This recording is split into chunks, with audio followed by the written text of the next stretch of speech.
আসসালামু আলাইকুম everyone, welcome to my channel. আশা করি সবাই অনেক ভালো আছেন। আজকে আমি আপনাদের তৈরি করে দেখাবো ভেজিটেবল স্যুপ। ভীষণ মজাদার, হেলদি এবং টেস্টি এই ভেজিটেবল স্যুপটি ছোট বড় সকলেরই অনেক পছন্দের।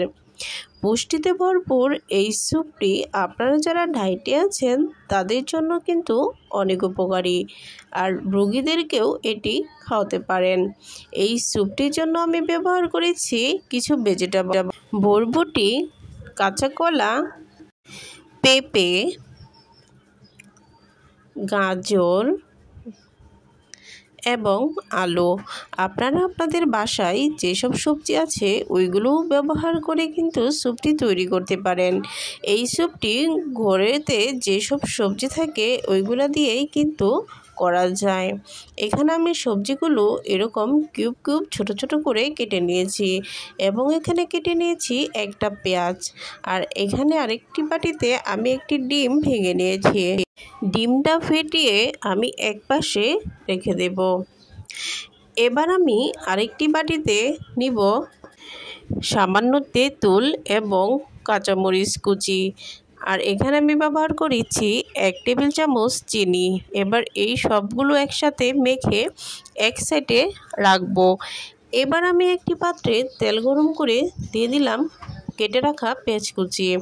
এবার ব্যবহার করেছি পরিমাণ মতো লবণ। আমি এখানে অল্প লবণ ব্যবহার করেছি, পরে চেকে কেমন লাগে তারপর ব্যবহার করব। আর আমি এখানে যে সবজিগুলো কেটে রেখেছিলাম এখানে কাঁচা কলাটা রেখে বাকিগুলো দিয়ে দিচ্ছি। যেহেতু কাঁচা কলা থেকে কষ বের হয়, স্যুপটা কালো হয়ে যাওয়ার সম্ভাবনা থাকে, তাই আমি গরম পানি দিয়ে একটু ভাপিয়ে নিব। এবার আমি বাকি সবজিগুলো ঢেলে খুব কিছুক্ষণ কষিয়ে নেব। সবজিগুলো সামান্য কষানো পর্যন্ত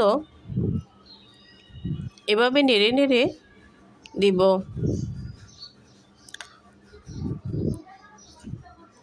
এবার আমি একটু ঢেকে দিয়েছি।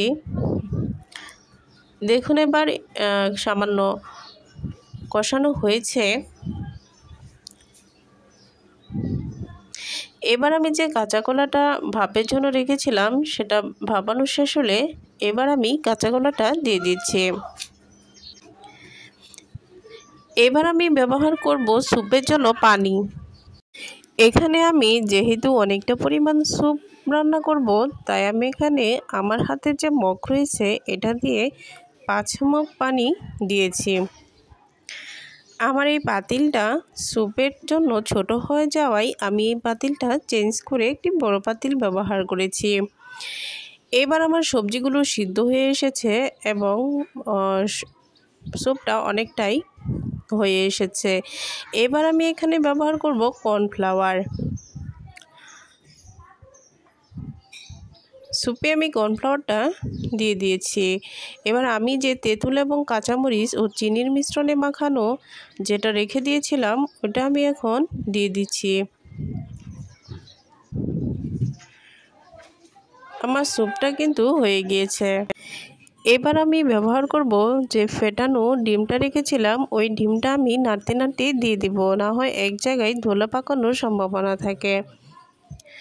এবার আমার স্যুপটা একবারেই কমপ্লিট হয়ে গিয়েছে।